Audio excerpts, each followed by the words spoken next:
Bom dia, estudante e galera do meu canal.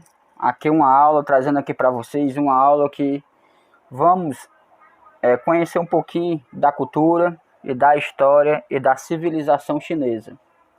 Então, é uma aula mais de introdução, de que realmente especificar o assunto, porque a história da China é milenar, né? É muita coisa. Se a gente for entrar, é uma aula muito extensa. Então, procurei aqui mais uma introdução rápida para você, para nós, estudante, ou para alguém, já, porque cai muita coisa já no Enem, né? Na história, então é muito difícil aí, no seu colégio, no ensino médio, traduzir como a China se comporta, né? A China hoje vive um socialismo de mercado, tem que entender, né? Principalmente os estudantes, o economista, que a China vai se tornar uma potência, já é uma potência mundial, e nós temos que entender as culturas do nosso país. Então, como toda civilização antiga, como a civilização egípcia, os babilônios, os caldeus, os persas, toda civilização antiga, ela se deu em origem a um rio, né? Um rio, e na China não foi diferente, né? O rio chamado Rio Amarelo, né? Foi a origem da onde o povo chinês começou, nesse Rio Amarelo. Então, se você for estudar a origem da China, você tem que começar a entender porquê do Rio Amarelo, né? Foi a importância para a China. E a China também, ela se divide na dinastia, né? Teve várias dinastias. Uns dizem que foi 11, 13, até 17 dinastias, né? A principal foi essa, na dinastia Xi, a dinastia Shang, Zhou, Qin, Han, Ming e Qing, né? Que foi a última dinastia, que é a Manchus, né? Essas todas de dinastia, elas tinham em comum, era tipo um mito, né? Um mito, né? Que o imperador tinha um mandato do céu. Então, o imperador governava praticamente uns 15 anos ou mais, até cair no conflito fenomenológico. É um fenômeno que acontecia, como assim? Se desse seca, não chover, o problema da enchente, os camponeses morriam de fome, porque a China sempre foi uma população imensa. Então, a partir do momento que os camponeses via que a agricultura não estava bem, o sustento não estava bem, não estava vendo chuvas, aí eles entravam em guerra e destruíam aquela dinastia e colocavam outra dinastia. Era mais ou menos assim que eles viviam, né? Até a chegada da República. Mas antes de a gente ver o contexto da República, as principais coisas que aconteceu na dinastia, no período da dinastia, foi a construção da Grande Muralha, né? Nós temos que entender a construção da Grande Muralha, o achado, né, de terracotas, né? Você vê aí, eu acho no livro do 8º ano, do 9º ano, que fala de história, tem falando mais especificamente do achado de terracota. Tem a rota da seda, que se deu pelo Marco Polo, né? O Marco Polo veio para cá, foi o primeiro, né, a fazer esse intercâmbio. Uns dizem que foi historiador, outros dizem que foi o primeiro turista, né, turista que existiu, o Marco Polo, né, que veio lá da Roma, aí veio para a China, né, e fez essa descoberta. Tem a dinastia Ming, né, que foi construída a Cidade Proibida. Então, isso daqui nós podemos dividir em três. Claro que é muita coisa a China, mas para você estudante, for entrar na China, você tem que dividir a origem, conhecer a origem, o Rio Amarelo, né, aí volta dali, como dessa essa construção, as dinastias e a república. E dentro da república nós temos que entender o motivo da república, que nós vamos entrar nesse contexto, qual foi o motivo da República. E o motivo da República é interessante, né? Que o que acontece nos outros países influencia no outro país, né? A República só existiu porque os britânicos, ou a Europa, estavam vivendo aquele imperialismo, né? De achar, de buscar novos recursos, de dominar. E teve o domínio, essa divisão do bolo asiático, africano, né, dos impérios, né, de Portugal, e os britânicos achou que a China era deles, né? Então os britânicos colocou o ópio, né, porque a China se fechou, aí colocou o ópio na China, e essa guerra do ópio foi muito cruel para a população, né? Porque na Índia o ópio era uma planta que era produzida na Índia, e os chineses se deram com o ópio. Quando o mercado estava fechado, né, as construções estavam fechadas, os britânicos, os ingleses, colocaram esse ópio na China, e foi uma afronta, né? E o governo viu que o povo estava consumindo muito ópio, estava muito drogado, e não teve como, aí fez guerra contra os ingleses. Só que a China era pouco nesse tempo era pouco favorecido, né, no conhecimento bélico, não tinha um armamento. Os ingleses venceram fácil a China na primeira guerra. Foi 2 guerras do ópio, né? Então você tem que entrar e conhecer o contexto histórico por causa da guerra do ópio, que influenciou na República, e através dessa República, né?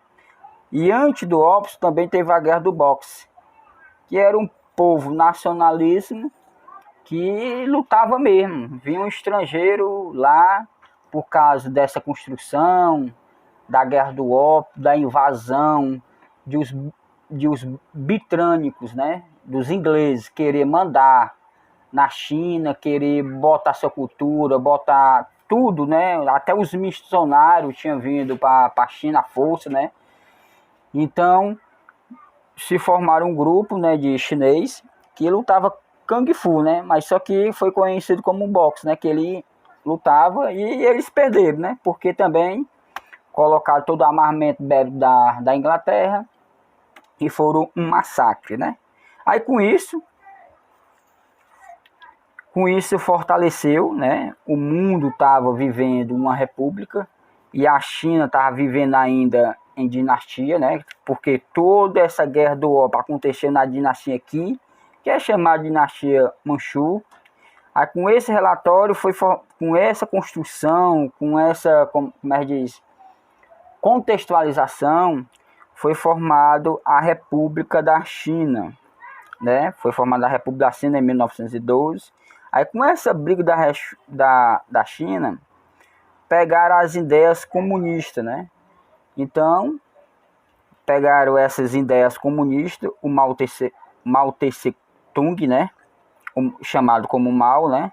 E ele fez, e ficou uma guerra civil entre o partido PCC, que é o partido Mao, né? Que é o partido proletariado dos trabalhadores, dessa construção de direita e esquerda, como você conhece, mas só que tinha um outro partido, o Partido Republicano, né? E o Partido Republicano ficou em guerra civil com o partido PCC, mas com a invasão japonesa eles pararam um pouquinho de ter essa discussão, pararam, né? Tentaram se unir para vencer o Japão. Aí com a Segunda Guerra Mundial, com as 2 bombas dos Estados Unidos no Japão, aí eles voltaram de novo, né? Saíram dessa guerra internacional e voltaram de novo para a Guerra Civil. Aí com isso quem venceu foi o Partido Comunista, que está até hoje no poder. Ele venceu, fez a Revolução Cultural, o grande salto para frente, né? Que para muitos historiadores foi um fracasso, o grande salto para frente, Não por causa da maldade, dessas coisas, mas porque a pessoa também pode ter uma boa ideia, mas se não for bem consolidada, vira um fracasso. E virou um fracasso o Grande Salto para Frente, porque eles pararam de produzir no campo e começaram a fazer pequena indústria no campo. No lugar de a pessoa estar produzindo seu arroz, produzindo o seu alimento, a pessoa estava produzindo material bélico, né? E uns diz que até as ferramentas agrícolas, como enxadas, picaretes e outras coisas que são do material do campo, foi utilizado para formar essa indústria no campo. Aí foi um fracasso. Aí depois mudou isso. Aqui eu estou dando só um exemplo básico. Aí veio o socialismo de mercado com Xi Jinping, que está até hoje no poder. Então esse Xi Jinping, ele pegou as ideias de esquerda com as ideias de direita, misturou e formou a China. E com essas ideias de esquerda e com essas ideias de direita, a China hoje se tornou uma potência mundial. Então, ou seja, concluindo, não é eu ficar obstinado só nas ideias de direita. Existem coisas boas de direita e existem coisas boas de esquerda. Então, isso que fortaleceu a China. A China pegou os dois lados e formou essas ideias, né?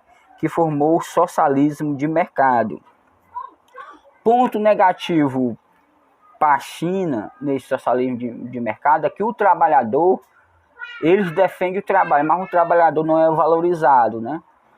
Como se a gente for para o leste europeu, o trabalhador também, que lá também é um socialista de mercado, por mais que não seja, mas no leste europeu, né? Que eles falam que é o neoliberalismo, né? Que é chamado como o bem-estar, né? A evolução do bem-estar. Mas lá também é um socialismo de mercado. Então lá ele valoriza o bem-estar, né? Se uma mulher tira licença maternidade no leste europeu, como na Finlândia, na Suíça, Suécia, o marido também passa 1 ano e 6 meses, porque ele valoriza o bem-estar, né? Nós vemos aqui, né, nessa pandemia, nós estamos ganhando R$ 600 e o presidente querendo lutar para 200, para 300, essa briga grande. Na França, nesses países aí, as pessoas que vão ganhar o quê? 12 mil euros. Né? Na França parece que é 2 mil euros por mês, até terminar a pandemia. Na Alemanha, se eu não me engano, chega a 7 mil euros. Então, ou seja, é uma desqualidade, né? E uma qualidade deles, né? Que valoriza a pessoa, né? Tanto o neoliberalismo como o socialismo luta para valorizar o bem-estar. E tem os extremos, né? Então, isso daqui é o socialismo de mercado que a gente estuda. Aqui é a história da China. Tem mais uma introdução aqui, ó. A capital da China é Pequim. China é dividida em dinastia, república e revolução cultural. A geografia, a população da China, hoje em dia está em torno de 1,393 bilhões. É gente demais. Você imagina aí gente para comer. Então, ou seja, quando a gente fala de uma população, de uma cultura, de um sistema econômico, a gente tem que levar tudo em consideração. Então a China, ela é gente demais para comer. Você imagina aí a China, porque eles não comem assim como nós comemos, carne de gado. Imagina aí se a China comesse gado, gostar de gado, a China, a Índia. Porque a Índia, ela é vegana, a China não, né? Mas a grande maioria, mas tem muita coisa a ver com a China e com a Índia, viu? Então a China é vegana, ou seja, são veterinários, né? Veterinários não são veganos, né? Não gostam de comer carne. Então você imagina aí a China se comesse carne, né? Quanto a Amazônia não ia ser desmatada. Já é desmatado, imagina se a China quisesse carne de gado. Fosse comprar carne de gado do Brasil. Você imagina se fosse comprar, como é que diz, a Índia, carne de gado. Tu é doido, porque lá o gado é sagrado na Índia, né? Então é muita gente, né? Aí teve o Império, a origem do Rio Amarelo. Aí teve as invenções da China, né? A China, o povo é muito inteligente, venceu a bússola, a pólvora, né? Quando nós estávamos aqui na Reforma Protestante, que teve a invenção de Gutenberg, né, da imprensa, a China já tinha inventado na dinastia a imprensa, e lá já tinha imprensa, né? A muralha, né? Ou seja, a China é muito grande.